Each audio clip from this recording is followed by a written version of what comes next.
make sure I'm doing this correctly. There we go. All right, so this is me all done up in my HAZMAT gear. I have been an emergency manager working in disaster response for about 11 years. I worked in industrial hygiene, which is testing exposure of hazardous materials and chemicals to workers. And I started in that, and then I moved into emergency management, which looks at broader scale incidents and disasters. And I've done basically everything as far as very minute level responding to incidents, and to much larger scale where I look at how the government is going to treat a single incident. I think it goes without saying, but I might as well give the disclaimer that I am only representing myself and my own personal expertise and education. In this presentation, I am not representing any agency or government entity whatsoever. You probably knew that. I hope you did. I have a master's degree in emergency management and homeland security. I'm a HAZMAT response technician, which is a fancy way of saying that I understand how chemicals and especially how radiation works. I have a lot of training through FEMA, and the areas that I really focus in as my expertise are radiological incidents. So that would include any type of nuclear incident, toxic industrial chemicals, and earthquakes, although I know a fair amount about different natural disasters. So what I'll go through to help keep this organized and on track is the incident that happened. So when you're writing, you need to think about if it's going to be a natural disaster, if it's a pandemic or epidemic disease, or a man-made disaster, which seems to be where most authors favor, but I'll go through that in the most detail because that seems to be where a lot of books lead. We'll talk about how it happened, what the cause could be, how you can think through those causes, and a few considerations of realism, why we might expect to see an incident at the scale that you're writing. Also talk about survival considerations. This is probably one of the biggest things that I see done wrong. So one of the shows that upsets me the most is The Walking Dead. And The Walking Dead upsets me the most because they don't use historical evidence of survival that we've seen time and time again, not just in one incident, but in most incidents. We see humans behave a very specific way when they reestablish a community after a disaster, and The Walking Dead pays no attention to that. And a lot of other shows are guilty of it too, but that's the most popular one that really irks me. And then I'll talk about, who is going to survive and how your new world could be built. A couple things that you want to think about when you're writing your story, if your story is happening after the incident, how you can shape that new world that you've created. That'll cover it. Okay, so natural disasters, a couple characteristics. We know what to expect with natural disasters. They're very predictable. We have a lot of historical evidence, and we know exactly where they can happen and what type can happen. So I'm from the state of Washington, and we had a tornado a couple of years. And if you're not familiar with Washington, tornadoes are very uncommon, and the tornado we had was extremely small. So it knocked over some chairs or something. I mean, it turned into a joke. And it's a funny joke because we don't have to worry about tornadoes, and we know that. However, we know that we do have to worry about 5 active volcanoes, potential megathrust earthquake that could devastate most of our population. So we know we have some of these other considerations that are big hazards. The key with this is that you understand where these hazards exist, where these incidents have potential, and how they can affect each other or not affect each other. So again, it is predictable, and you'll need to do a lot of research if you are writing about a natural disaster, because people reading it, they'll know right away if that's not characteristic, or if it is something that is more run-of-the-mill. Hurricanes, unfortunately, are very run-of-the-mill in the parts of the world where they happen with a lot of frequency. So you see sometimes Category 4, Category 5 hurricanes or typhoons, depending on what part of the world you're in, going for a small island or a coastal area, and the people are not concerned at all. I was in a Category 4 typhoon doing some response a couple of years ago. I was amazed by how I was very worked up about it coming and what we were going to do, and I was getting very prepared. The people on the island were not concerned at all. So that's another consideration for how predictable these incidents are. You don't tend to see people panic when they are happening, and sometimes people can have almost a apathy toward it, a lack of interest or a lack of response.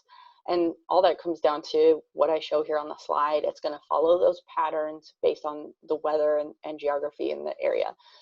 Now, the wild card that you have if you are trying to show natural disasters in your writing is that they are getting worse with climate change. So we are seeing them happen in places where we didn't see them before. We're seeing things like wildfires in areas which are usually very temperate. We're seeing wildfires in rainforests, for example, wildfires happening in mountains where we really would not expect them. And all of that is based on human population and how we have affected our environment, which we know is very unfortunate. That brings an element of unpredictability. So you can play with that a little bit, but the important thing is just to know you can only do so much. We can say, oh, wildfires are going to devastate an area, but if I were to say wildfires are going to devastate Florida, it might be a lot more unrealistic. You'd have to project out some other events to make that make sense. Also know that a lot of information exists about natural disasters. It's very easy to research and to get correct information. At the end of the presentation, I'll talk about research considerations and what I would consider the best resources. But as far as natural disasters go, plenty of information exists out there, so you should be able to plan that out pretty easily. Going into specifics for a natural disaster consideration, this is seismic hazard map. You know, it takes up the whole screen. So what this shows are all the places where tectonic plates touch in a way that we would see the highest activity and the highest energy for an earthquake. So some of these areas have greater potential than the map necessarily depicts, so you'd have to zoom in on the area that you're concerned about. Just a couple of considerations with earthquakes. So you may be looking at this going, oh, look at those red areas, that's where there's really high threat. This one here in the Middle East could be triggered, and that could trigger this one here around South America. The tectonic plates don't work that way. So tectonic plates, they'll rub together, they will subduct more or less. So it's just basically, look at my hands are tectonic plates. So as they move and shift, they want to reset. They don't want to be under each other. They don't want to cross over. They just want to go back to where they're sitting comfortably, and they're not creating friction. That's what an earthquake is. It's them settling and going back to where they're comfortable, and this happens constantly. The earth is constantly moving. These plates are constantly moving. Well, they're not going to have one here and one here and one here, and this one's going to push this one, and then that one's going to push that one. They're not going to all cause earthquakes all across the world, because for the most part, they fit together very well. They've been fitting together for billions of years. And climate change does not have an effect on the tectonic plates. That is, take it with a grain of salt, because fracking can affect the tectonic plates. However, not at a global scale. So fracking, yes, does cause minor tremors. Also, things like nuclear testing underground can cause minor tremors. But for the most part, I would say trying to use an earthquake for a global scale incident is really unbelievable, really unbelievable. You could go far, far into the future and use this, and if that's something you want to explore, but for the most part, let's say that's a pretty unbelievable thing. Now, all that being said, these areas you see that are the red and brown on the map, if in those areas there's potential for very catastrophic, very devastating earthquakes localized to that area. However, that would affect many other things. It would have a chain effect and cause resources to be depleted, probably a lot of panic, government possibly overwhelmed, etc. So if that's a route that you choose to go, there can be some very catastrophic effects of a major earthquake. A couple things to look at would be the research done on San Andreas, which is the area outside of Southern California, and then the Cascadia subduction zone, that's near me, unfortunately, in the Pacific Northwest.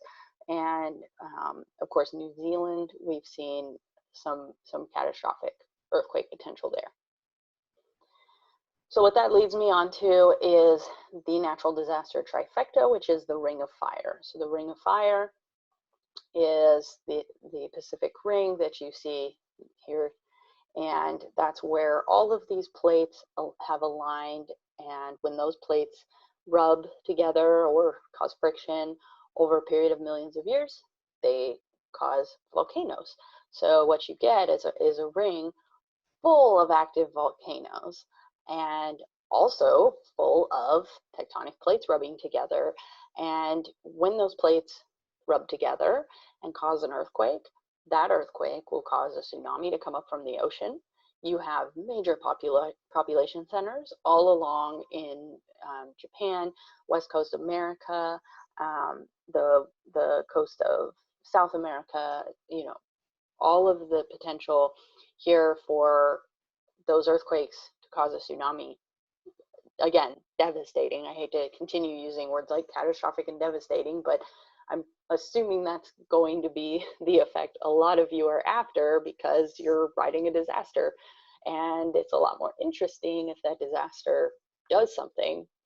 I'm making assumptions here, and it's not live, so you can't ask me questions about, you know, how do I write about a little disaster?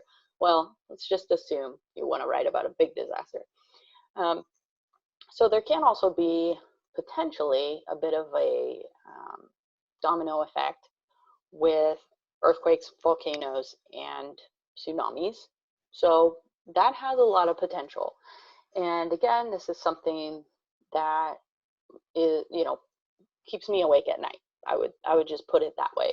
In my line of work, you know, worrying about a volcanic event that triggers an earthquake or vice versa, that keeps me awake at night, and I see that as something that we almost wouldn't be able to respond to, because the results would be so devastating, and it would affect the rest of the world trying to help that one area affected, or those several areas affected, to deal with that. So the Ring of Fire can be a particularly scary thing. All right. Let me see if I don't know if when I move this, if it moves it on the recording. Let's assume it does. I moved myself over there so you can see this. So these are the supervolcanoes of the world. So supervolcanoes have devastating potential, especially Yellowstone. If it were to completely erupt, the thing is, you know, we tend to think of volcanoes as, we tend to think of Mount St. Helens, which erupted in 1980, because that was more or less contained. Although if you were alive then, I wasn't, but if you were, then you may know that the ash from that actually spread all the way as far as Pennsylvania, the east coast of the United States, where they were finding ash from that eruption. So when you look at Yellowstone in particular, it has potential to erupt, and within the first few days, completely wipe out the population of America. And then the ash would travel around the world and suffocate the world's population. So I don't mean to freak you out, but you're probably already worrying about a lot of stuff because you're a writer. I do that as well. And you're already thinking of worst case scenarios. That's a pretty devastating worst case scenario. However, that ash could end up suffocating all of the plants, suffocating all of the people, making it impossible for anyone to travel into a place where they would be safe. It would essentially pollute all of the air to be toxic, so people would not be able to breathe. That isn't going to work unless you're writing a book about a robot survival. And even if you did have a few survivors, which is pretty unlikely, they're probably not going to be able to find new resources, which is one of the things I'll talk about later on too.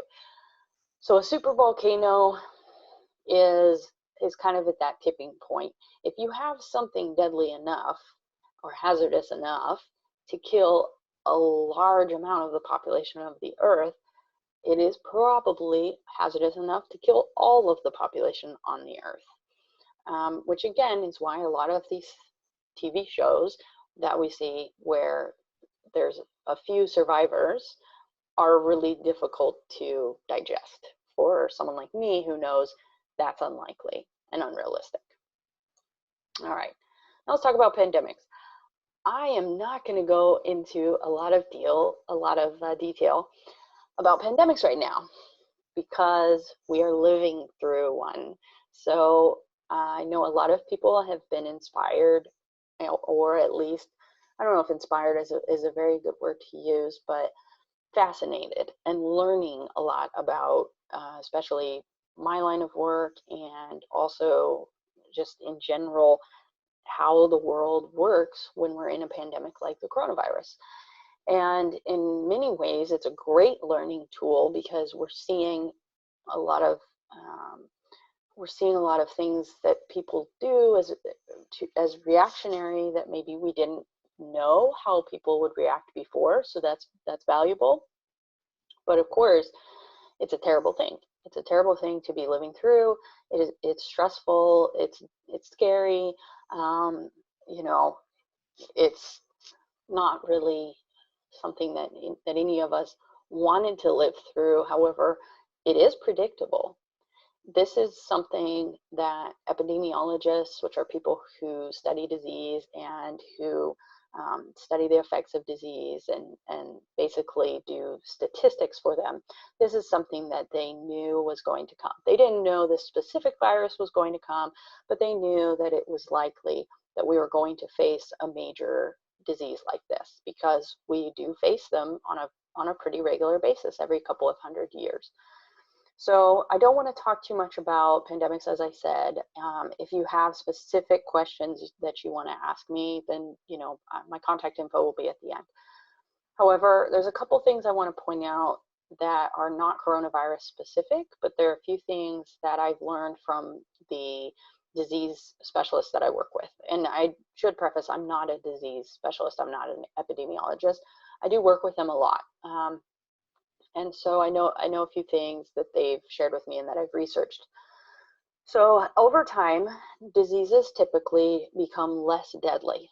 And the reason for this is they will evolve so that they can spread to more hosts so that they can survive. So a disease, a virus, is basically going to know that if it kills all of its hosts, that it's committing suicide. And so the virus doesn't want to kill all of its hosts. It wants to spread. That's the goal of a virus. If it had, if it had its own mind, that is what it would be thinking.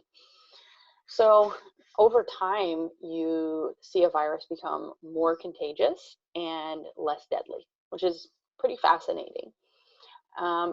Very few diseases can persist once the host is dead, and it especially won't persist by going and infecting someone else, because the host is not out spreading, and especially something that's airborne, that's respiratory. I think you might want to look at are low incidence, high consequence pathogens. So these would be what you would think of as much more deadly diseases, but you see them not as often, and they typically do not spread as much. So the difficult thing in fiction with a pandemic is that there is a direct correlation between how deadly or how toxic a virus or any type of infectious disease is and how contagious it is. So it's really going to lean more as one or the other. Coronavirus, for example, is highly contagious. You know, it's more contagious than Ebola, for example, but really less deadly. So while we look at it and we're very concerned about not spreading it, as we should be, we don't want to spread it. Overall, is it something that would have a potential to devastate the world? No. Do we want to take that risk and still allow people to get sick? Of course not. But when you see something like zombie viruses, I'm going to pick on zombie viruses and just pick on zombie movies in general. Maybe my bias is coming out. You see everyone getting infected and it's so infectious. Well, zombie virus, it's not going to survive. Those zombies, eventually, I mean, they should die eventually, right? That's another thing. All right, I won't pick on zombie viruses anymore.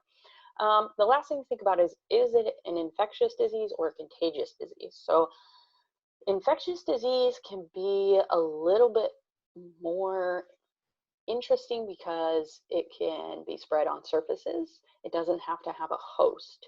So that can be something that's, you know, lingers.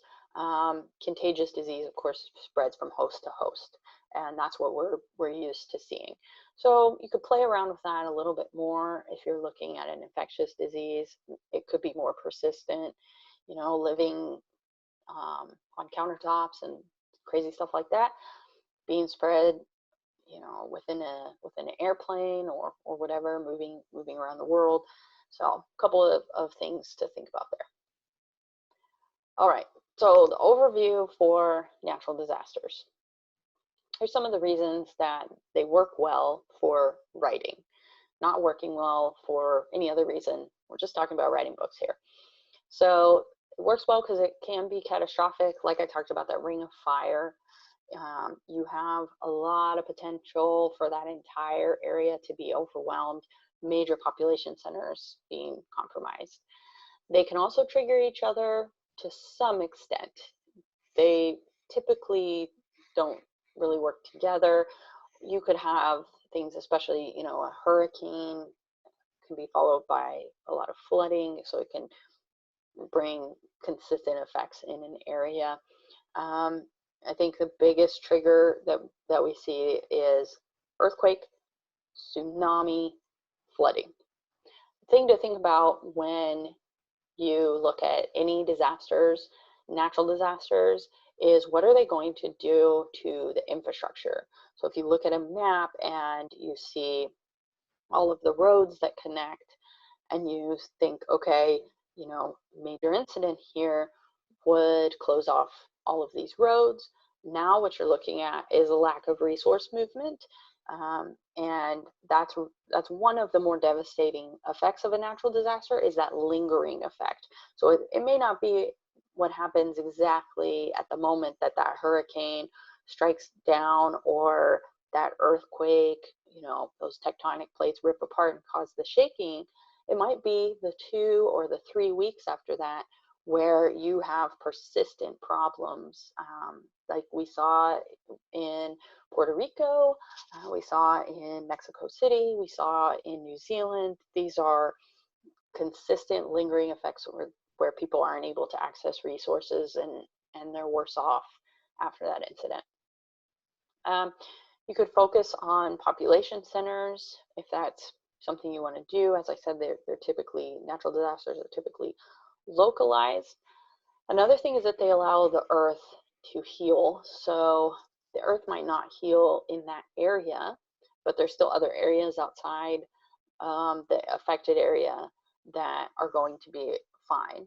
So the reason that works well is people can still live after the natural disaster happens, unless it's the supervolcano, and then it's probably not going to happen. And like I said, that allows civilization to continue. So if you're not writing a book about robots, that's a good one for you. And then why natural disasters might not work for you. Like I said a few times, they're isolated geographically. So if you want to give your readers the impression that these are the only human survivors, natural disaster is going to be really difficult to get that across. People are probably going to be thinking, I'm pretty sure that Australia is not affected by this earthquake that happened in Japan. Natural disasters don't cause civil unrest. So I want to talk about this for a moment, and I'll talk about it a little bit more when I talk about population sizes. A lot of people are under the impression that when a disaster happens, that it just causes absolute chaos from humans. And we have gotten this idea from TV. It makes good drama. However, historically, this idea is very, very inaccurate. So humans were social creatures. We are also driven to survive. And so many people think, well, if a disaster happens and humans want to survive, then they attack each other. Well, no, actually, we don't. When a disaster happens, we become very closely knit and we look to each other for support. Now, that can add a lot of drama. And if you're looking for drama, then by all means, it can add it, because you have some people who want desperately to be part of a community and they want to band together. So I'll talk a little more about that in a little bit. But for the most part, and honestly, in every example I've seen either personally or talked about historically, researched, natural disasters do not cause civil unrest. People do take advantage, like we saw after Hurricane Katrina. People will do things like looting that they see as victimless crimes in order to ensure their survival. However, they don't go out and start shooting their neighbors for, cans of food. It's just not something that they do. And then anything giant, supervolcanoes, meteors, anything huge like that, again, would not leave any survivors. It's just not likely that it could wipe out over 2/3 of the earth and not wipe out all of the earth. All right, so man-made disasters. This is where most fiction books choose to focus. And most science fiction shows in general, where they look at dystopian society breakdown, it's almost always caused by a man-made disaster. And there's a good reason why. They're unpredictable events. It can be catastrophic, but it could also be controlled. So it could affect just a certain area and leave other areas completely unscathed. Scalable, so it can wipe out most of the earth, or it could be a small incident that just gives way to a lot of drama and conflict. But a few things to know is that there's going to be residual effects. There will be residue of waste or some kind of interaction with the disaster long after it happens in most cases. It's also rarely done right. So again, it's not just me who points this out. I work with a lot of people who point these things out to me, and we discuss it a lot. It's crazy how some of these, even major TV shows or major book series published by Big Five, end up with glaring mistakes when it comes to these man-made disasters. They will have people responding in ways that people would never respond, or have the government treated in ways that the government never would. And especially, we see things like nuclear war used in a way that would leave no survivors, or would only cause minor damage. So really, this is very difficult to research and understand. I've talked to a few authors that I've consulted for, and they've said that they really want to write their book well after the incident happens, so that they don't have to put a lot of detail into how the incident happened. And honestly, I think that's okay.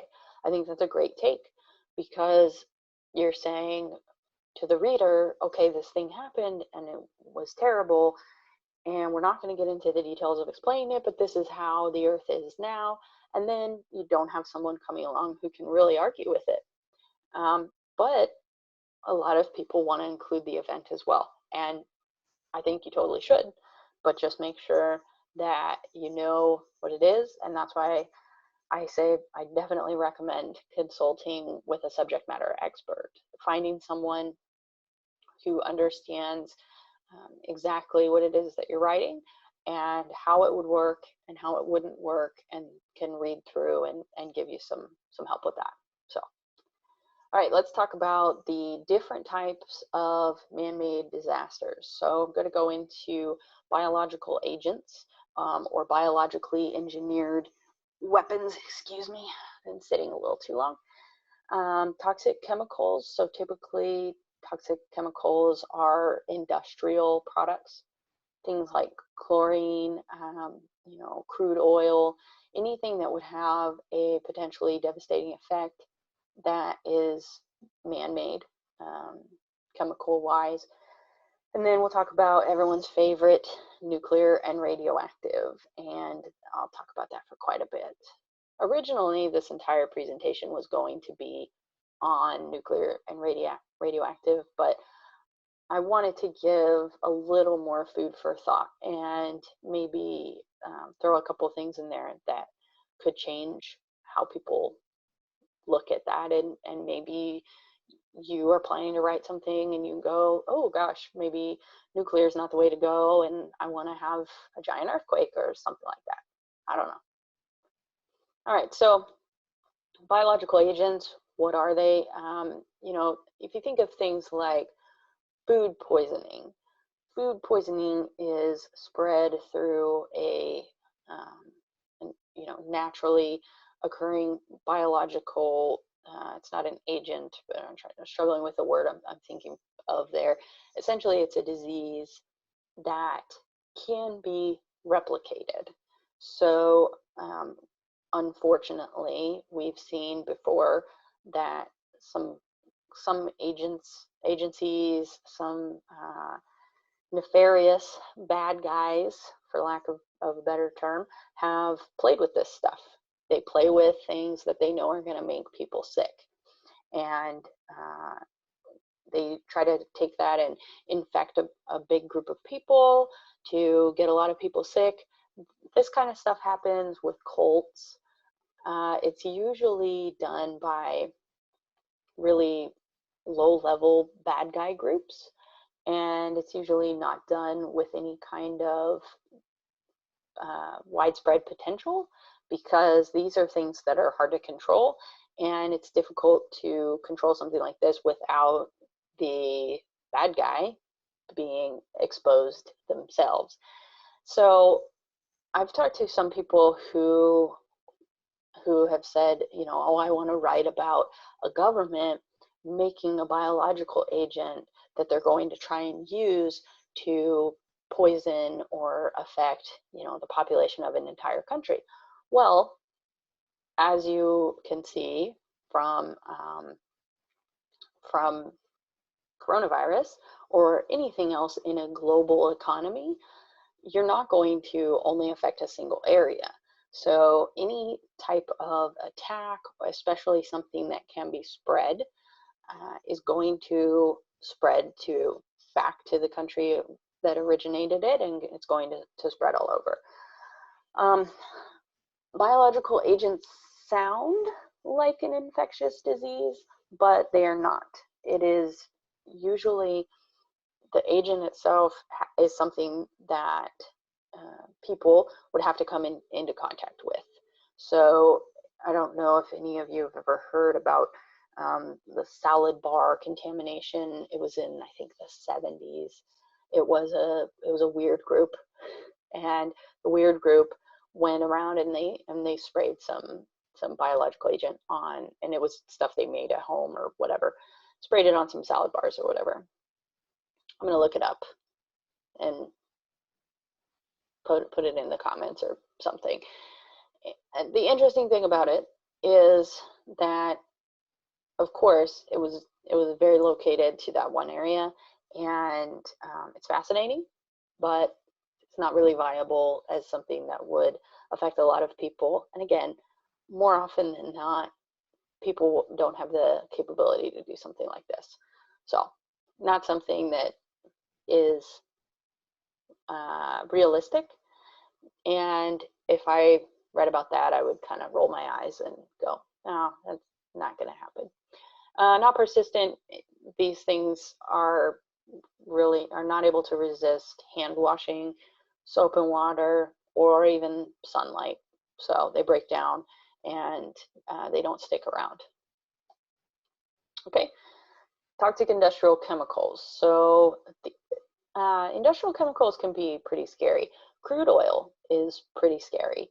Crude oil explosions, depending on the volatility of the crude oil itself, can wipe out an entire town, level it to the ground in a single explosion in seconds.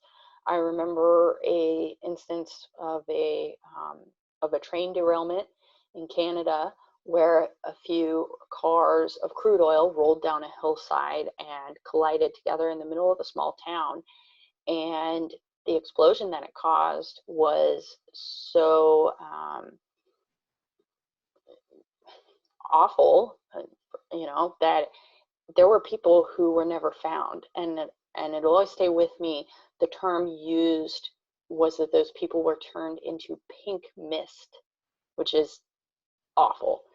And when you think about having the ability for a crude oil explosion to be that devastating, scary stuff.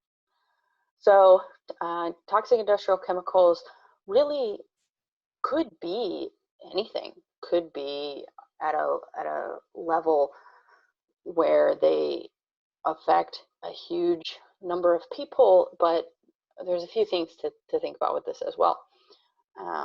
You know, when we see things like industrial leaks at industrial facilities, or, you know, chlorine leaks, things like that, it's going to affect a broad area, but geographically not going to affect that many people. Usually it's going to dissipate over time.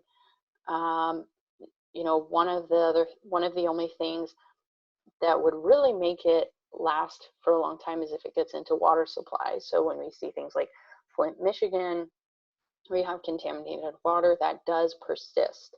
It continues to affect people over time, and it will continually cause diseases or mutations and damage people's lives. I said uncoordinated because it's not like having an industrial leak in one town is going to trigger an industrial leak in another town. Typically, these things are really contained. There's also a lot that we know about industrial chemicals. So companies that have certain types of industrial chemicals have to report what they have, and they have to report the quantity and where they store it. They have a lot of laws that they have to follow to make sure that it is safe. So these things do happen. There are industrial accidents, of course, and you know, all of the time those the amount and the instances go down, the frequency goes down. So if you're writing about something in the future, it's not necessarily likely that you will see a higher instance of industrial chemicals unless you have some other effect. Maybe something happens where laws change for the worse. Not likely, but it could be something that you go for. The residual effects, like I mentioned, so these things will permeate in the air. You will have contaminated, let's say, crops. contaminated waterways. You know, it could turn into pollution and more or less become a low level over a long period of time, or it could, like Flint, Michigan, seriously contaminate the waters to the point where people are not able to drink any of the water, and they might not be able to for a very long time. All right, now it is time for radiation and nuclear blasts. So this seems to be the go-to. I cannot tell you how many books that I'm aware of or that I've read that all hinge around a giant catastrophic nuclear war where everybody is firing nuclear bombs and missiles at each other and it blows up everything. And I go, oh, that wouldn't work and it would never happen. Don't get me wrong, if it happened, you know, and it was hundreds of years ago and the characters say, oh yeah, the whole world was blown up by nuclear bombs and that was 300 years ago and we survived, I'll kind of go, oh, okay, sure. But if it's happening, there's going to be a multitude of answers or rather questions that you have to answer. And so that's why nuclear war or even like radiological leaks or anything like that is just often not done correctly, because someone like me and most scientists or scientifically minded people will go, oh, okay, so a nuclear bomb went off. Now what happened to all of the particles? So you have two things when there's a nuclear incident or nuclear blast. You have the waves or rays, that is the energy comes out. I'm making energy, that's what it looks like. It comes out, and that happens relatively quickly at the time of detonation or at the time of the leak. And then you have the particles. So the particles usually don't travel as far, because think of them like dust particles. They're going to have some weight to them. They're going to settle. The waves help to carry them, and then they settle. The wind can blow them. People can move them around. They are physical particles. The waves are pure energy. So something needs to propel those waves to go out from the blast. So when you have a nuclear blast go off, and then in your book you have people going back there to the side of it and poking around and doing stuff, totally not believable. They're going to be breathing in all those particles. They're going to be exposed to it. You know, it's like Chernobyl. We're not going in there. We're not going to go hang out and make a sandwich inside Chernobyl. And we'll look at a couple of these examples and the levels. So essentially, a widespread nuclear war that with multiple countries bombing each other, it's gonna wipe out everything. So, oh man, I've got my image on the wrong. There we go. Move me again. I hope it moves me in the recording, or I'm gonna have to start over. That's going to take a while. All right, so nuclear war, we know these things. It's catastrophic. It can happen across the whole earth.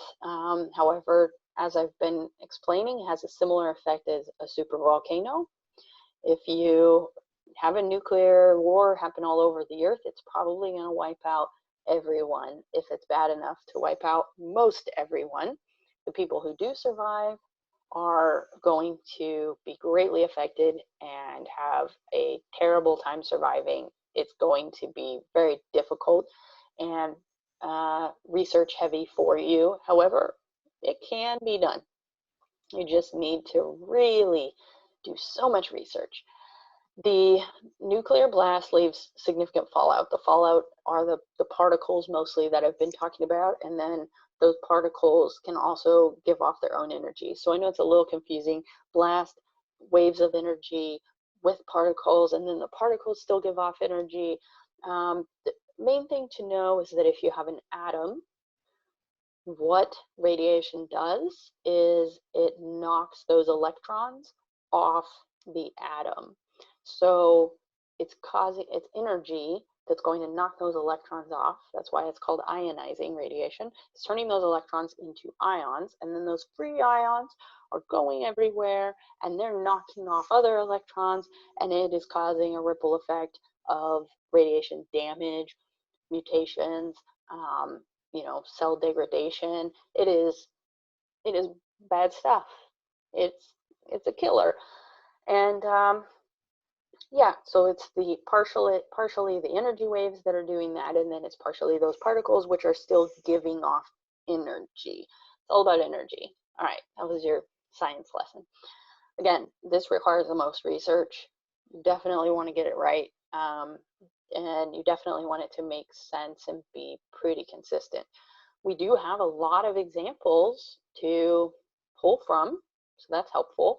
But you want to make sure you're also getting really direct information. There's a lot of misinformation out there about radiation. People love to try to use radiation for crazy things like making the Hulk. And we all kind of know, oh yeah, that wouldn't make the Hulk because it's, a superhero, right? But people will use things like that, and then they'll build fiction off of that, and then someone else will build fiction off of that, and pretty soon you have these kind of cultural impacts where we believe things about radiation that are simply not true. A lot of people believe that it can mutate you and give you something. Here's a good example of one in the I believe it's the Fallout games. I hope I got that right. Somebody's gonna, if I didn't get that right, someone's gonna come after me and be like, you don't know video games at all. I kind of don't. I believe it's the Fallout games where your character is out, in a post-apocalyptic world or whatever, and at certain points you get exposed to your radiation is going up of the radiation you're being exposed to, and so you get a potassium iodide pill and you just pop it, and the radiation goes down. And one of my best friend plays this game, and he was telling me this. I'm watching him play this, and I'm going, "What? That is so dumb. That absolutely is not how that works." And he's like, "Oh, really?" And he's a smart guy. He's a super smart guy, but he's playing this game, and that's what happens in the game. And so he genuinely thinks, "Oh yeah, potassium iodide is going to make your radiation level go down," kind of like eating citrus can bring lead levels down in your body because the lead will bind to the citrus, and that's one way that we deal with people who have lead poisoning. So he thinks that's how potassium iodide works, and I'm like, nope, that is absolutely not how it works. When you get exposed to radiation and you get it inside your body, just like think about what I just described, you have an atom where the electrons have been knocked off. Taking potassium iodide is not going to bring those ions back and attach them into your atoms. So that's not going to happen. It will not repair your irradiated cell tissue. That tissue is done. It is toast. So yeah, you're not fixing that. The thing potassium iodide does do, since I'm on the topic, is it settles in your thyroid, and it'll keep your thyroid from absorbing radiation that you're exposed to. So it helps one part of your body from absorbing new radiation, and maybe some of that radiation will pass through you, and and you'll essentially pass it out, and it won't settle in that one part of your body, the thyroid. But that's it. That's all it does. It is not a band-aid or a, antidote, which is how it's used in that game. Okay, I got a little off topic, but that's, I think, still important. So a couple of things to consider here on the other side of the screen. This is just one thing that you need to be aware of and you need to think through. There are treaties and regulations that already exist because countries, governments do not want a nuclear war. They do not want to just blow each other up and go, "Oh, you shot me, now I'm going to shoot you." I mean, we want to survive. We're humans. We want to survive. We don't want to just all blow each other up. And there are treaties and agreements in place that are very extensive, saying this exact thing. So if you're going to have multiple governments just declaring war and shooting nukes at each other, that's not realistic. That's not what they would do. These are used as a last resort, and they're really used as more of a posture, defensive type posture than anything. So especially take a look, you know, at these treaties, the different organizations who have declared, yeah, these are the conditions which we would definitely not use nuclear weapons, and keep that in mind when you're doing writing. So saying, yeah, these countries all got mad about something and they just were firing missiles everywhere. Nah, definitely not realistic. All right, I'm gonna move myself over again. Okay, so let's say that you do decide you want to include either nuclear war or nuclear accident, which nuclear accident, pretty feasible. You could have, you know, we have, still have nuclear energy, different places in the world. We still have weapons that are being made and stored, transported. So accidents are feasible. Fukushima, you know, major accident that happened as a result of an earthquake. So yeah, that's feasible. Chernobyl, accident.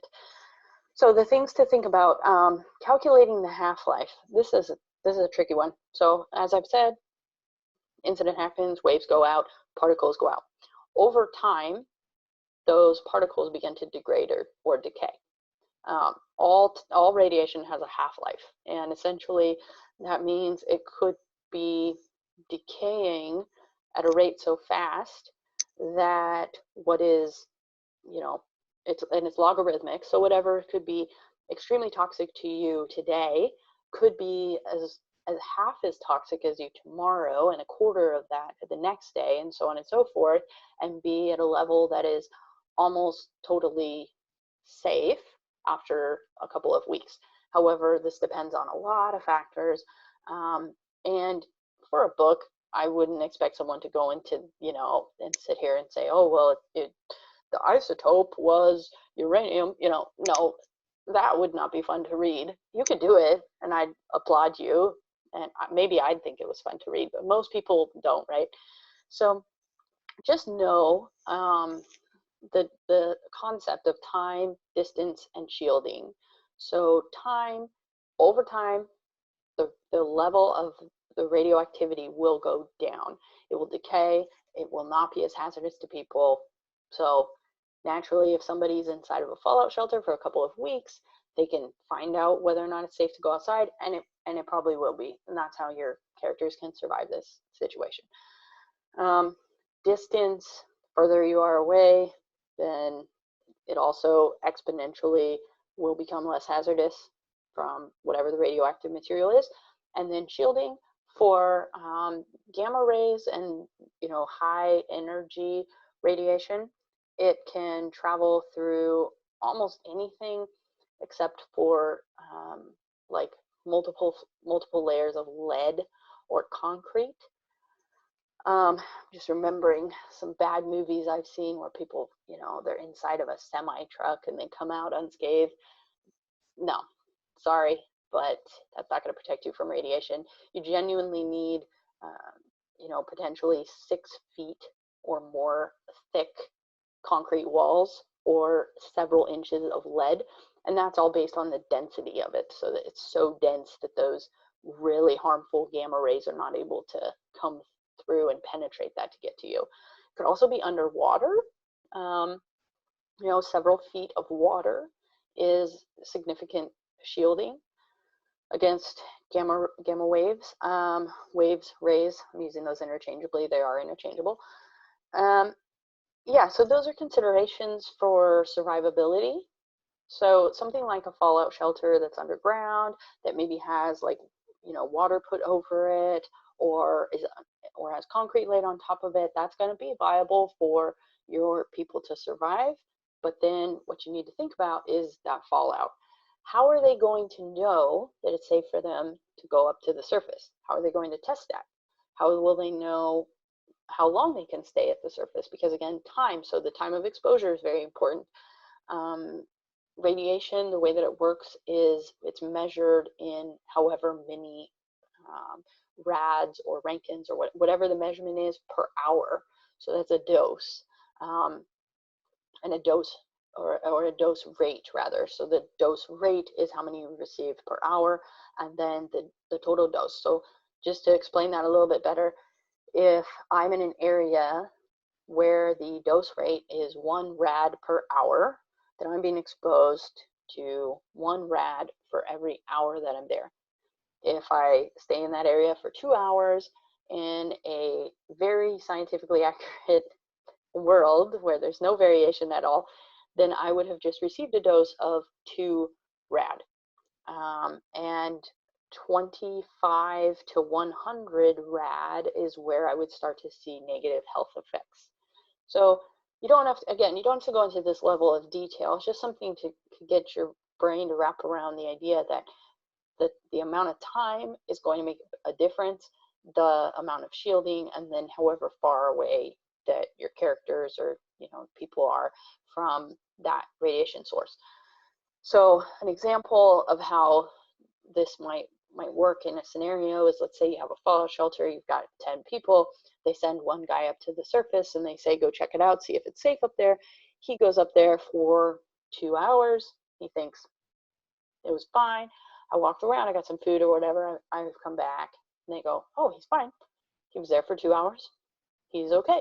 Then you have someone else who goes out, they go to a different area for 1 hour, and they die. Or they go out, they go to the exact same area, but they're there for 4 hours, they come back, and they have radiation poisoning. Or you have someone who they send up one day, he's there for 1 hour, gets very sick, comes back very sick, and so they say, okay, well, we can't send anybody else out there, but they could have somebody go up there as soon as maybe 3 days later, and they would be in that same area, do the exact same thing, be there for 1 hour, be totally fine. So all sorts of possibilities. Again, it's something that you would really have to plot out.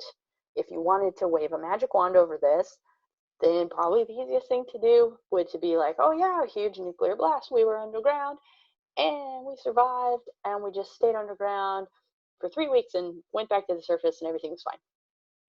Okay, magic wand, I would suspend my disbelief. I wouldn't love it, but okay. All right, I already talked about this. Initial radiation is wave, but the particles are persistent. They're going to hang around. They're going to be on the stuff. Those of you who remember Fukushima, you probably remember there was a lot of concern about food contamination. Aircraft that flew in and out of that area, it was bringing particle radiation, spreading it to other areas. It doesn't just go away. It does decay. It doesn't just disappear. So it will be in food. It will be in water. It's going to travel. It's going to cling to people. In the real world, people are decontaminated after they're exposed to radiation. That's something that you may not include in your book. You could include it in your book, but decontamination is also pretty tricky thing to do.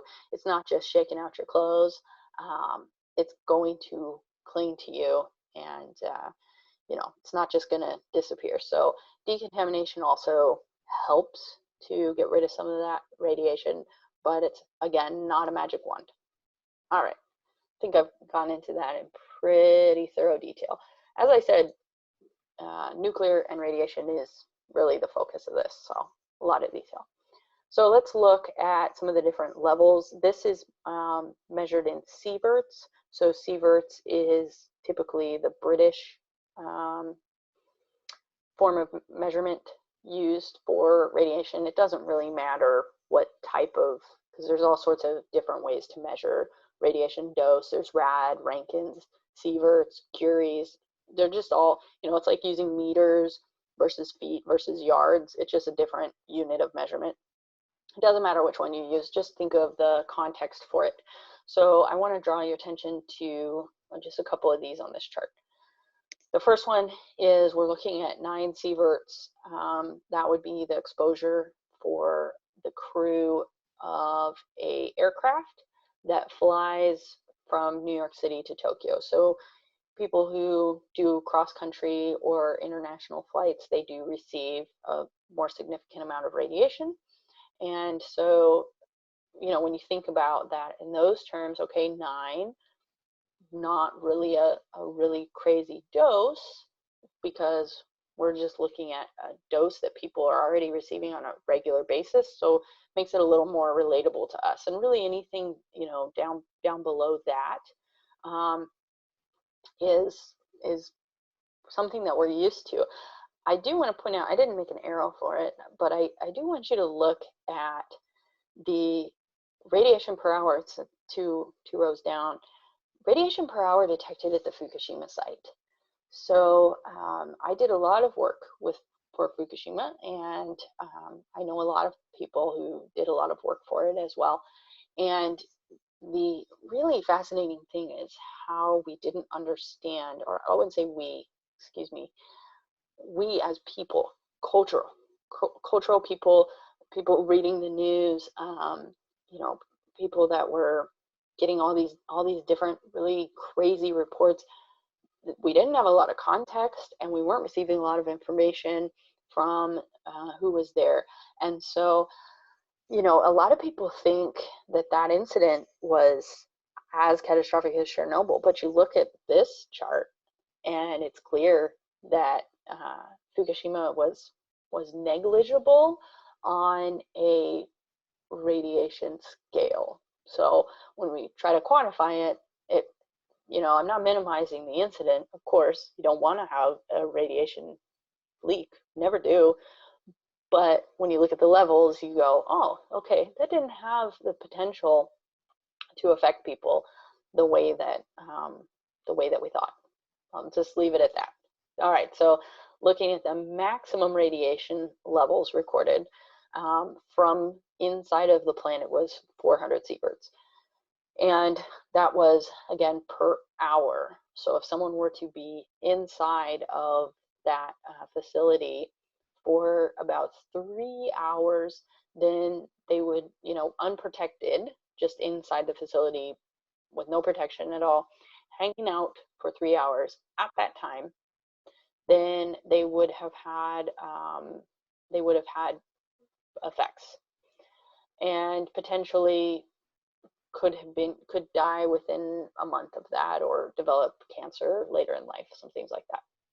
Okay, and then the dosage for the Chernobyl workers, 6,000, so they died within a month. So really, going back to the perspective of the exposure, you know, the exposure that people have right in an instance, it may cause that damage, that tissue damage, over the course of time. So another thing to consider is almost without a doubt, I'm saying that there's going to be variance, but almost without a doubt, if you have a character who's exposed to radiation, who becomes sick, who is showing effects of illness, sickness, and nausea, right away, they're probably going to die. Or they're probably going to die soon. So human bodies are not going to be a good radiation meter. And a lot of times human bodies are used in fiction to be the gauge. They send someone out, the person comes back, they are not sick, and everybody goes, all right, it's safe, but it's not safe. You don't know that it's safe. That person could get sick 24 hours later. They could begin to have a central nervous system breakdown 24 hours after that, and they might die within a couple of weeks. That is a completely reasonable timeline, and like a playing out of those symptoms. And that is what we have seen happen in people, especially when they're exposed in a facility that has from a radioactive incident or a leak. Sorry, I gotta move my foot. So you see, having a human being be your meter doesn't really work. Probably going to need at least some kind of radiation detection equipment to give you levels. And those types of equipment are Geiger counters, personal dosimeters, things like that, that you would have to get from someone who works in a facility where they work around radiation. So tricky plot devices, very tricky, but otherwise you're just not going to know what type of radiation levels you have, and your characters should probably die. Sorry, you probably don't want to kill them. We were getting attached. All right, so talked about a couple different types of man-made disasters, mostly nuclear. Hopefully answered the bulk of your questions about that. Again, I'll give you my contact information at the end, and I especially radiation and nuclear stuff. I love to talk about it. If you couldn't tell, I will talk to you a lot about it, and we can go through all sorts of scenarios and make them make sense. So why it can work for fiction writing. Man-made disasters, they're not going to follow a specific pattern. They're not going to be predictable. They're not going to happen in a place where they normally happen. So, you know, it's not like, oh yeah, this always happens in Florida. No, it can happen anywhere. So you can use that with your plot.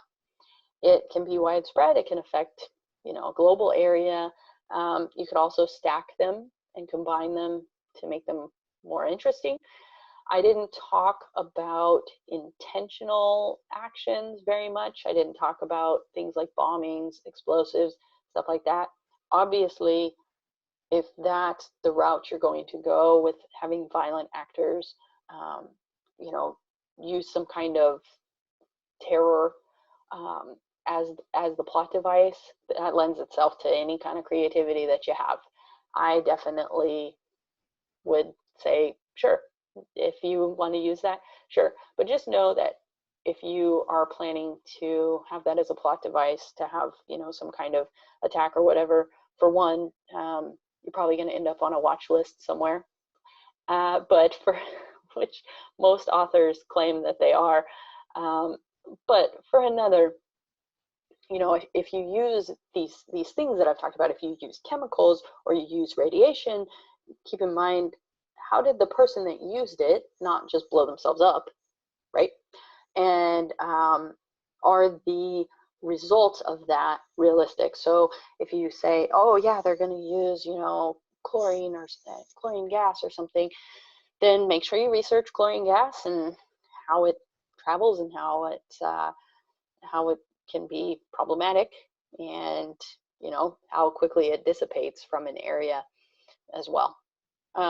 So allowing for containment, what I mean by this is that you can contain your incident, your problem, your disaster into an area, or have it, you know, only affect a certain area. So that can be useful. Another reason why it works is inconsistent response. So, sorry, I really am not very comfortable with my foot. So we see it now. We're seeing it with coronavirus. You have different areas of a country where people are out on the beach having spring break, and in other areas where they are on complete lockdown and they have not left their house in weeks. So you see the way that the public especially, and also different entities of the government or different businesses, they're going to react and respond in a really different way. So that can add some layers, and it can add some different, you know, elements of drama and conflict. And so the effects of it can really vary. That might be good for you. It could work. And then also man-made elements, they give you some science fiction. So like I said, you know, the whole idea of radiation can mutate people. Okay, it can. You know, chemicals you could say that they give someone a special tolerance over time, makes their body more resistant to other types of damage, things like that. So you can work that into science fiction and works pretty well. some of the reasons they don't work. So if it can kill humans, then it's probably going to kill plant and animal life as well. It's going to spoil resources. As I said, it's going to contaminate water. It's going to contaminate air. Without water and air, crops won't be able to grow. So now pretty soon you've got widespread contaminated food. In a lot of, especially post-nuclear war stuff, I see fiction and stuff. I see people going and eating, canned food. That is not a renewable resource. So you only have so much food that isn't contaminated. And who's going to make the new food? Where's the new food going to come from? When you run out of that food, where are you going to get more food? And are you going to have to travel into a contaminated area to get that food? There really is not a lot of non-perishable food just laying around. I mean, we see it now when we see epidemic happening. You see people running out of that stuff. So it has to be made all the time for the population that we have. Yes, if the population ceased to exist and you had a very small population, they would have plenty of food to go get, but it's going to expire. Just I'm throwing out considerations. You've probably already thought of them, but maybe some of these you haven't, or maybe some of these, you take at face value, but just know other people might not take them at face value. With man-made disasters, there might not be anywhere left that is safe, especially when it comes to radiation, contamination, things like that. You may run out of areas of the earth that are still survivable for people. Infrastructure will degrade. When you no longer have, people maintaining roads and routes, maintaining homes, those things are going to degrade. Look at how much the earth is changing because of coronavirus, people staying indoors. I was told that recently there are rattlesnakes going rampant in the South American Southwest, in areas where normally people don't see them, people don't worry about them. All kinds of wildlife are just coming out, and it's great because, good for them. It's their earth, like they should go out and enjoy it. But think about that on a long-term scale. You're going to have major changes to the earth, and how are humans going to live in that? Potentially, if we had, a near extinction of humanity, the humans that are left might be fighting bears or mountain lions or rattlesnakes with a lot more frequency and encountering a lot more very dangerous wildlife. So something to think about.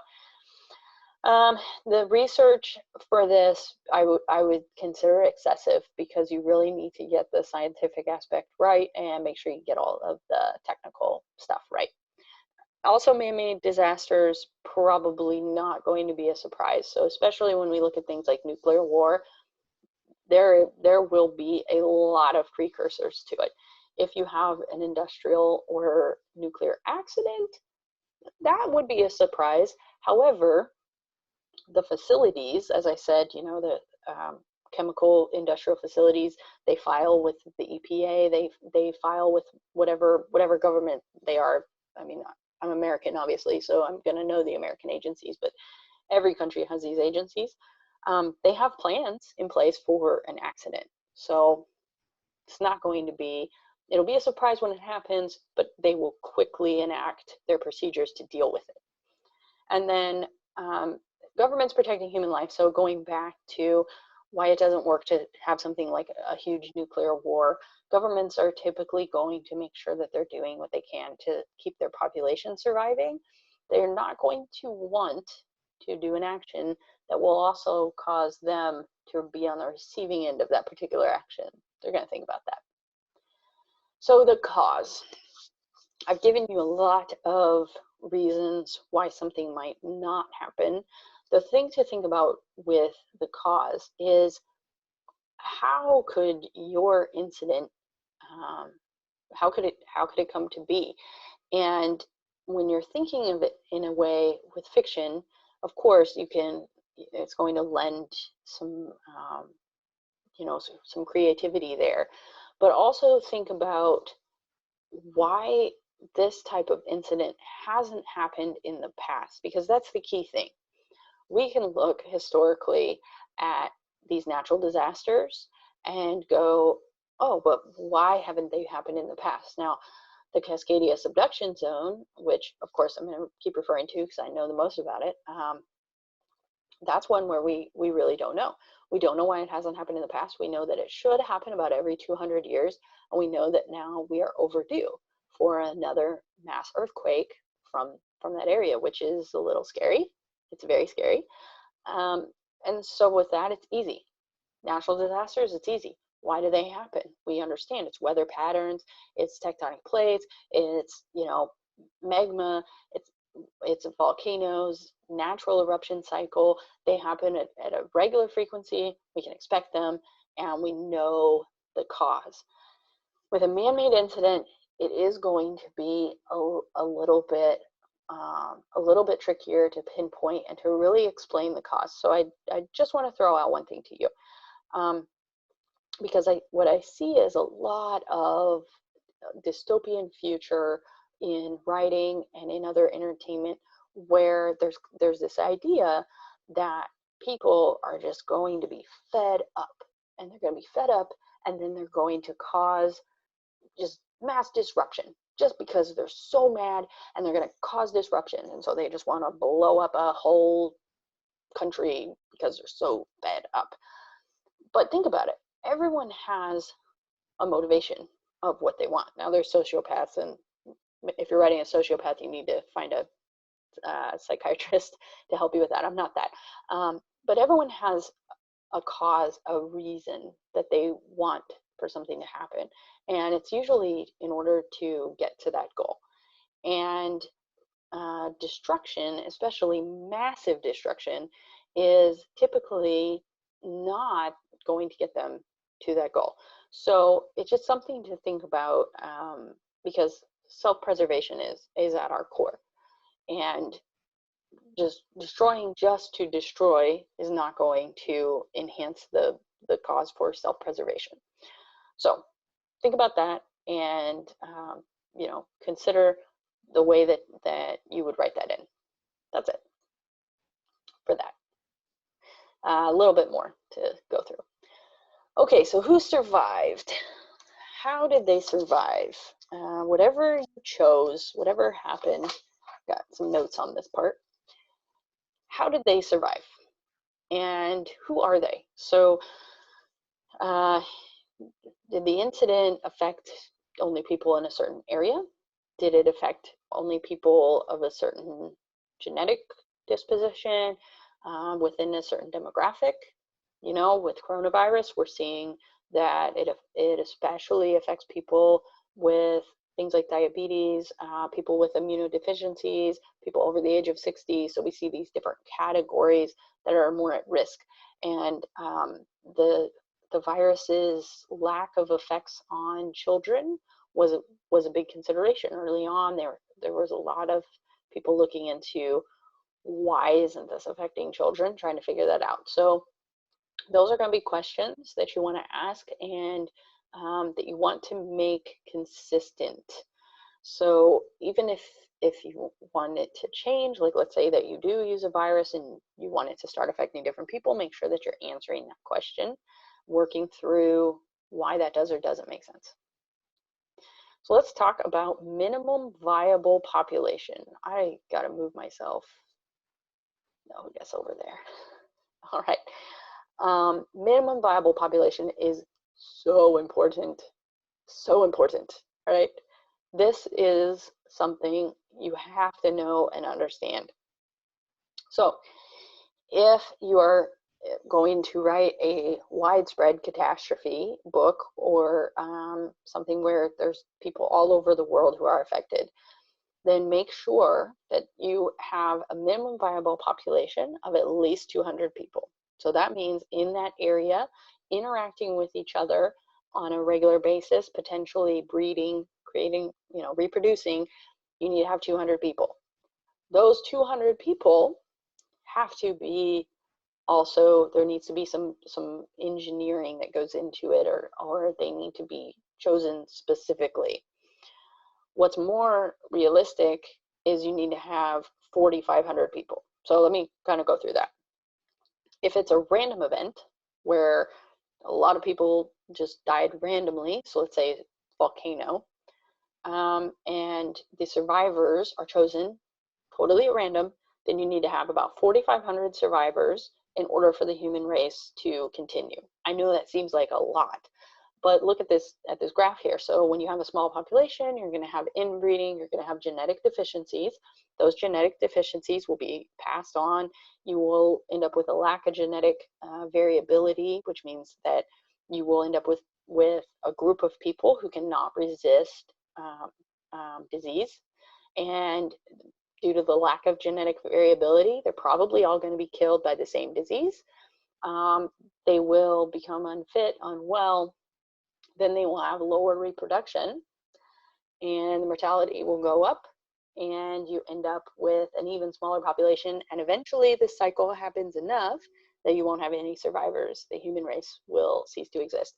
Fun little side story, I was once doing some training with a group, and they gave us this puzzle to work out that it was supposed to be teamwork, and it was like, here's a list of people that are going to the moon or something like that, and they go, you've got to pick from this list. Only 11 people can survive, and you've got to take a list of 30 people and decide who are you going to send to the moon. And you know, it's supposed to make you think about, I don't know, I don't know what it's supposed to make you think about. It's some sort of team puzzle. And choose your 11 people that are going to survive, and they're the ones who have to restart the human race, and everybody else is going to die. And so they hand us this, and they read it to us and say, okay, now groups, go ahead and start. And I, being kind of a jerk, as you might have seen, I'm a little pretentious about my knowledge, and that's just me. I immediately say, no. If we send those 11 people, they won't have enough genetic variation, and they're all going to end up dying anyway. They'll just reproduce. It'll be inbreeding, and the human race isn't going to survive even if we choose 11 people. And then I laughed, because to me that was funny, and I said, well, let's go ahead and do it. And unfortunately, a few members of the group just said, well, no, I don't want to, and didn't participate. So I kind of ruined it, and hopefully I don't ruin movies for everyone, and hopefully I won't ruin your book. So anyway, going back to that was a side story. Okay, so ideally you want to have about 4,500 people. Now, I understand your book is probably not going to say, here's what happens to the human race over the course of the next 1,000 years, and we had enough people that the human race survived, and it maybe doesn't add as much drama, but just keep it in mind. You need to keep in mind the idea of at least that 200 people, and that will go into how they can reproduce and how the human race can survive. Okay, so looking at that a little more, here's a crazy thing. I think this is so fascinating. I already talked a little bit about how when a disaster happens, people form groups, they form community. So that a whole idea that humans are just going to riot and become violent, and they're all going to kill each other to fight over resources, it's just not what we see happen. Even when people are reduced and have so much taken away, like even in communities where hurricanes wipes out everything that someone has, usually what people become, if they do become kind of self-serving, they'll become more manipulative to try and get what they want, then they will become violent. So they'll typically see that they need other people to survive. They have so few people left that they can depend on. They just start to grow their circle of trust. That circle of trust usually stops at about 250 people. So I don't know if you've ever noticed this. I've read some really interesting psychology on it, but the human brain is capable of most normal, healthy human brains, not affected by other psychological factors, of course, can genuinely care about the well-being of about 20 people. Like genuinely care about those 20 people that you really want them to survive.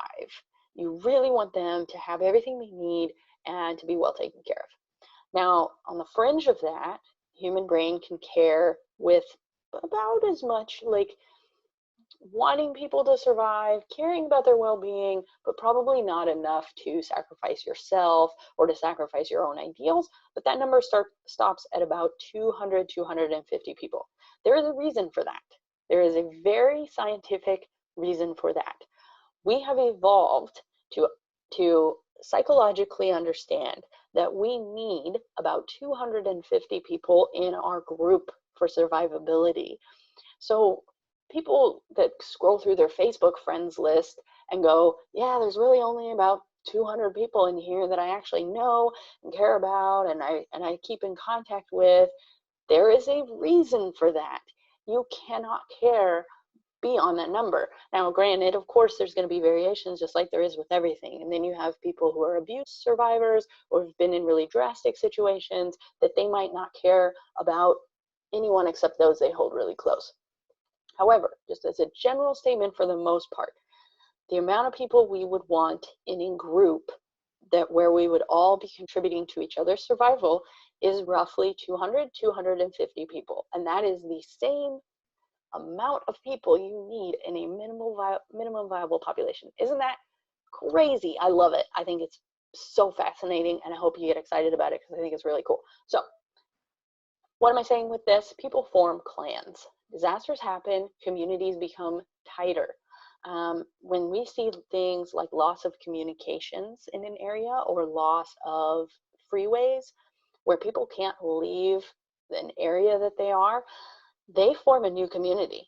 They form a new community in this area. They can't communicate with anyone outside of it. They start to come up with their own rules. Maybe they come up with some kind of barter system, and they adhere together. And it's fascinating because one of the crazy things you'll see is that the people, let's say that it's a neighborhood that's been completely cut off from all resources, no traffic coming in and out, no telephones. Let's say that's the situation. People in that area will only care about the people in that area after a period of time. So you could bring someone, let's say that a relative all of a sudden comes into that area, and the people that previously cared about them might not care about them anymore. That is no longer part of their clan. So this is a trait that we have evolved. It's not something that is affected within, we talk about how, oh, social media is very damaging to us. Oh, modern globalization is very damaging to us. It is, but it is a fraction of time in our human evolution. These characteristics of being community-minded and being clan-minded have developed over thousands of years, maybe even hundreds of thousands of years of humanity. They're not going to be wiped away by 20 years of Facebook. It's not happening. When we lose Facebook, we still have this innate human clan connection. So take it for what you will. If you want to have a bunch of violent riots and you want to have people going around throwing Molotov cocktails through windows, okay, it's your plot. Do it. But just know that any expert in my career field will tell you we respond to disasters and we see people helping their neighbors, helping each other, and very much creating a really solid community following a disaster. Not hitting people in the face with a barbed wire baseball bat. Ugh, sorry, The Walking Dead just makes me so mad. All right, moving on. Okay, more considerations just in general. When you have a society that's been devastated, I've talked a little bit about food sources.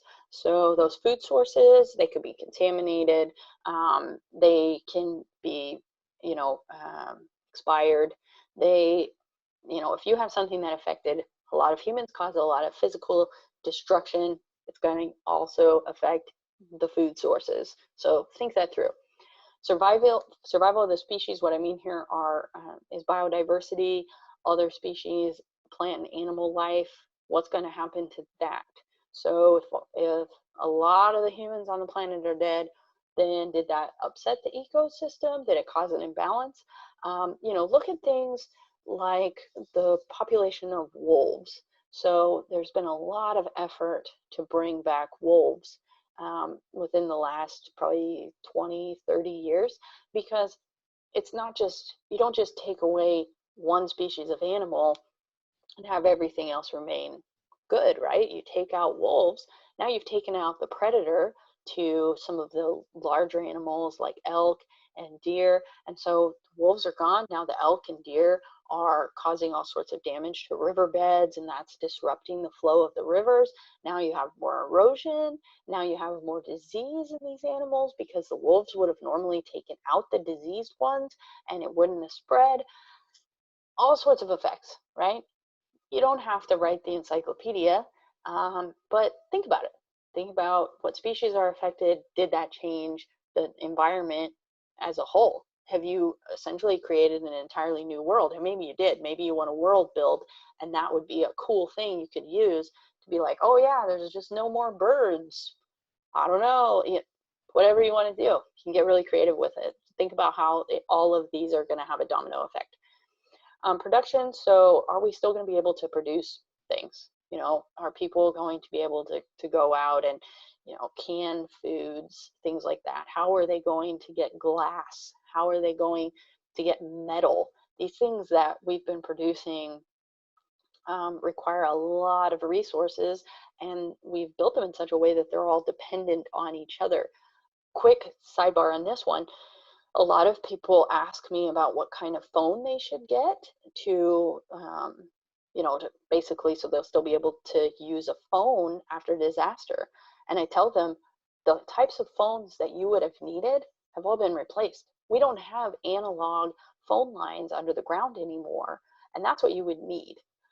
You would need a phone that doesn't require electricity and that doesn't even have any kind of digital junction that does require electricity.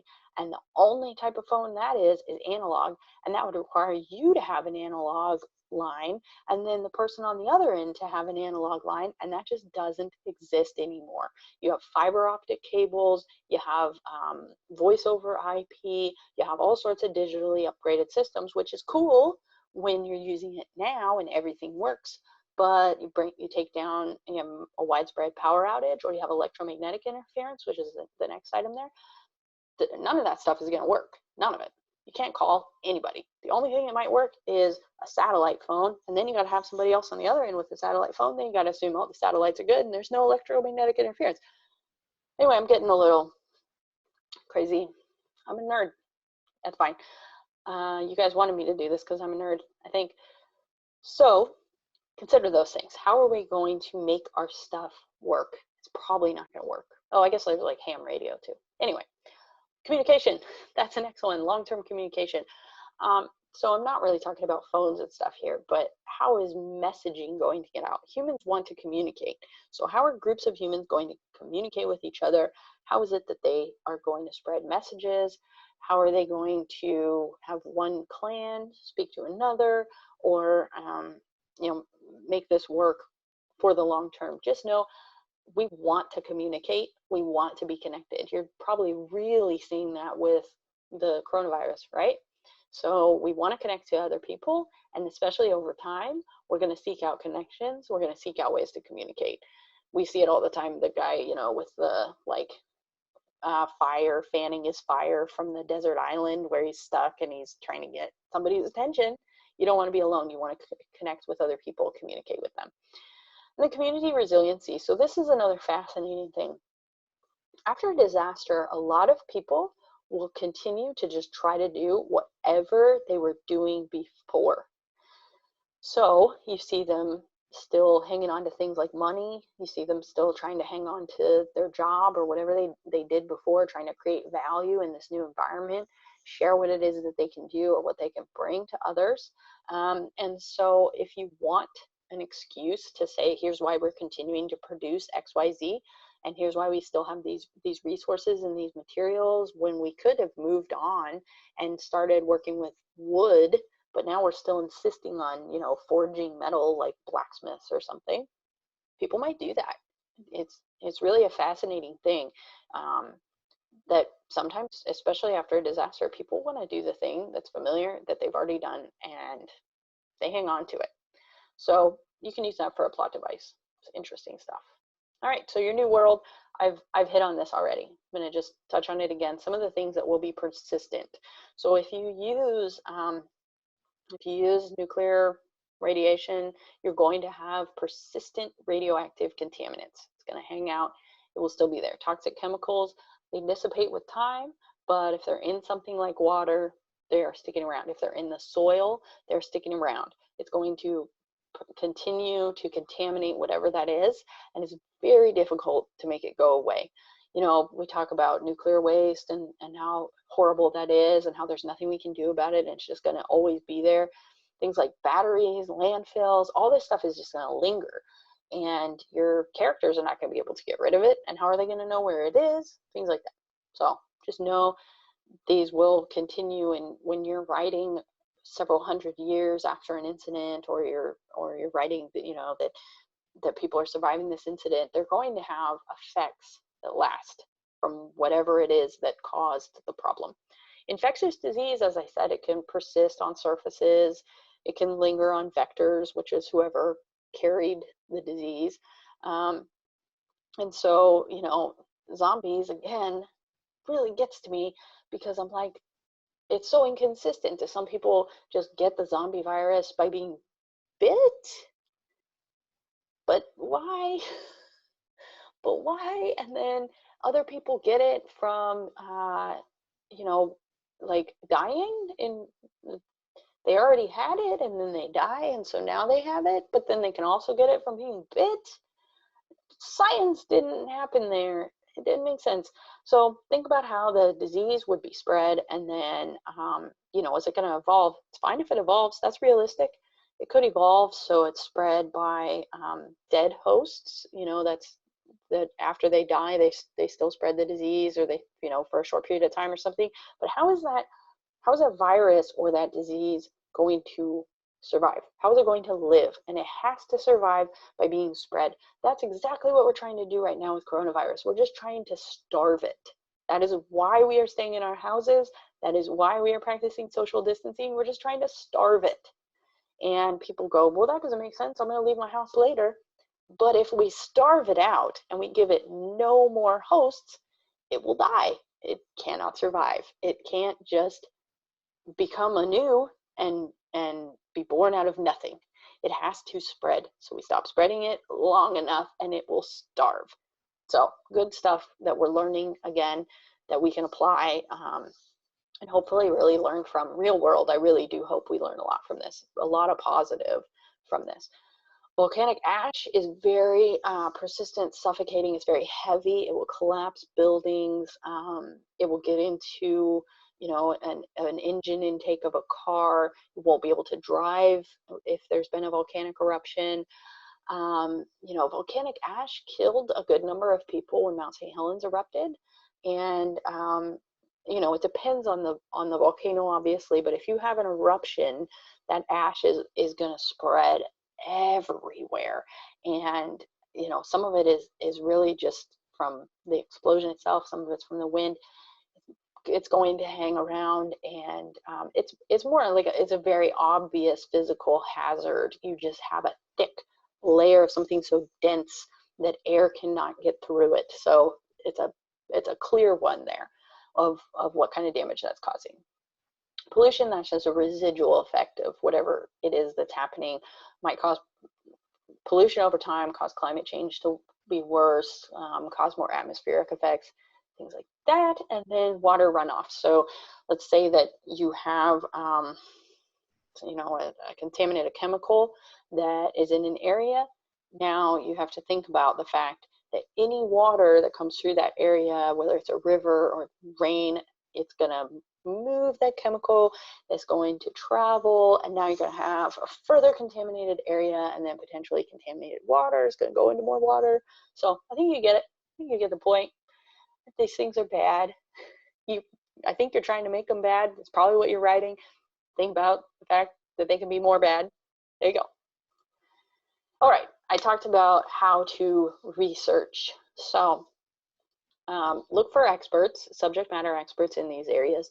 Please, please, if all you do is just have a conversation with someone about the idea that you had, you know, I'm positive that there are a lot of people out there who work in my field who are reachable, who will have these conversations. I talk to my friends about books that I've read, and they think it's really cool.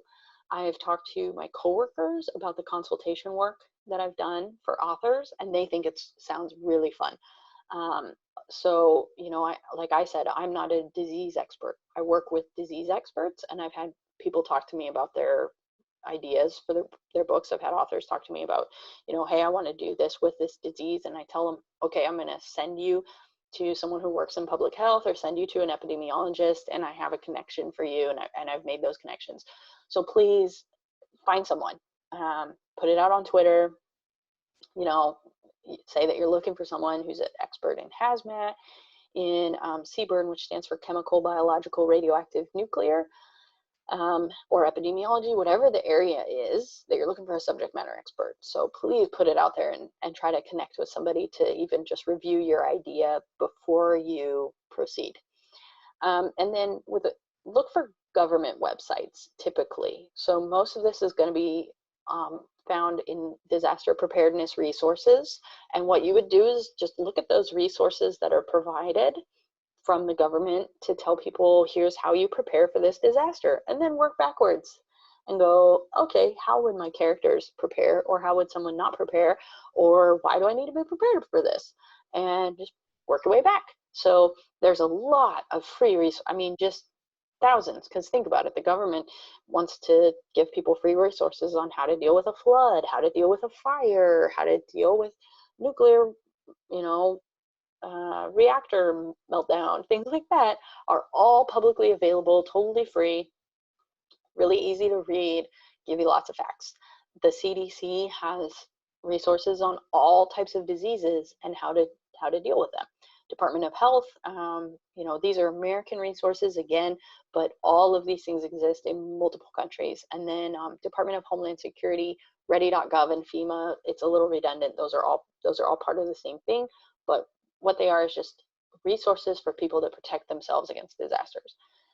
How not to research. Please do not base your research on other works of fiction, because you just don't know if they got it right. I didn't include this, but how not to research, I mean, also, like, same thing for reading the news. Don't go out and read one dude's account, and, like, even fact check the things that I'm saying. You know, don't take everything I'm saying as at face value. If you find something that you say, hey, this isn't what you described, that's great. You know, if it's a reliable resource, it's credible, go with that. Go with that instead of me. Like I said, I'm basing this off of my education and experience, and I could have gotten something wrong. It's possible. It's really unlikely because I'm very accurate, but it's possible. And then, yeah, I mean, you know, like even zombies, let's go back to zombies because I just keep using it, and I'm on this kick right now. It's like they all build off each other, and it's like, well, my zombie's slightly different from this zombie because my zombie doesn't bite people. And it's like, you're building off of a concept that do something different.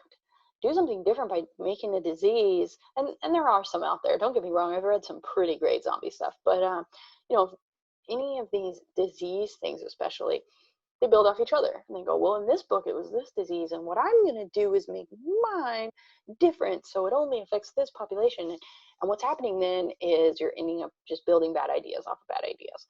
If people took the things from Fallout and they said, oh yeah, potassium iodide, I'm going to have my character take some of that, totally not credible anymore. So don't build it off of fiction. Do real research on real things and make sure that you know that it is accurate. All right, this is the end. I have no idea how long this is.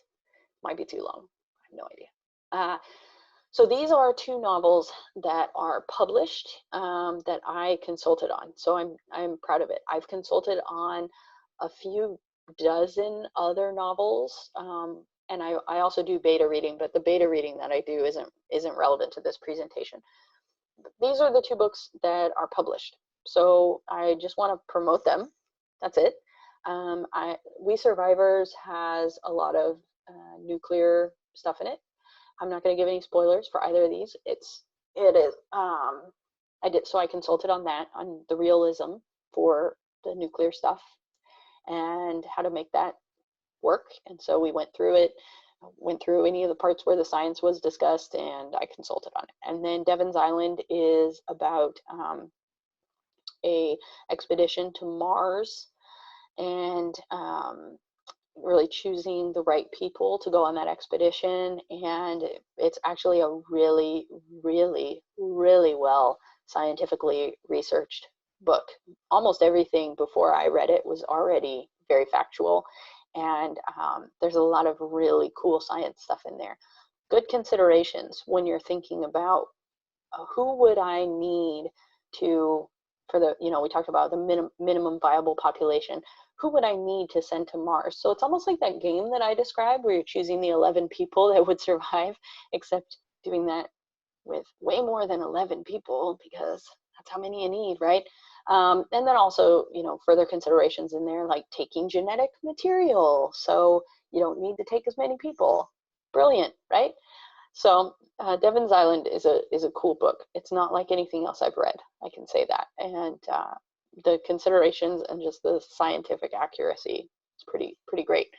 And I think she's going to have continued books in that series. So cool. All right, and then my contact information. So there's my email. You can also find me via Twitter.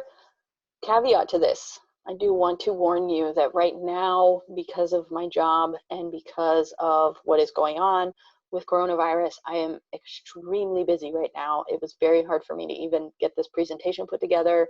Thank you, WriteHive, for not getting super mad, or I'm sorry if you did get super mad. It was very hard for me to get the time to do this and put it together, because I am very overwhelmed right now with what's happening.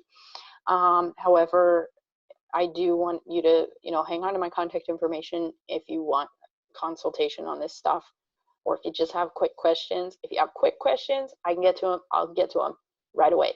If you want to say, hey, could somebody potentially, blow this up, or whatever your idea is, a quick question, I'd love to help.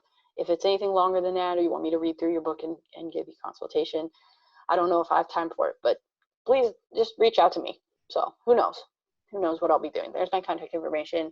Also, if you find something that you're like, nope, that was wrong, you had an error, go ahead and tell me. Don't tweet me though. Don't at me with that. Just send me a private message and correct me if I was wrong. All right, I think that is it. And so, hey, I hope you are all staying safe for real. Please stay inside your homes. I hope you have the things you need. I hope you're able to still connect with people. Genuinely do. Please do wash your hands, be safe, and enjoy your writing. I hope you have the mental and emotional energy for it right now.